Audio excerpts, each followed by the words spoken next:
സങ്കീർത്തനം 121. പർവ്വതങ്ങളിലേക്ക് ഞാൻ കണ്ണുകൾ ഉയർത്തുന്നു. എനിക്ക് സഹായം എവിടെ നിന്ന് വരും? എനിക്ക് സഹായം കർത്താവിൽ നിന്ന് വരുന്നു, ആകാശവും ഭൂമിയും സൃഷ്ടിച്ച കർത്താവിൽ നിന്ന്.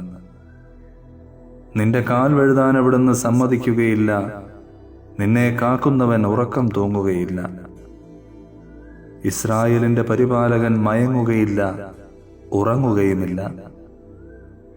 കർത്താവാണെന്റെ കാവൽക്കാരൻ, നിനക്ക് തണലേകാൻ അവിടുന്ന് നിന്റെ വലത്തുഭാഗത്തുണ്ട്. പകൽ സൂര്യനോ രാത്രി ചന്ദ്രനോ നിന്നെ ഉപദ്രവിക്കുകയില്ല. സകല തിന്മകളിൽ നിന്ന് കർത്താവ് നിന്നെ കാത്തുകൊള്ളും. അവിടുന്ന് നിന്റെ ജീവൻ സംരക്ഷിക്കും. കർത്താവ് നിന്റെ വ്യാപാരങ്ങളെ ഇന്നും എന്നേക്കും കാത്തുകൊള്ളും.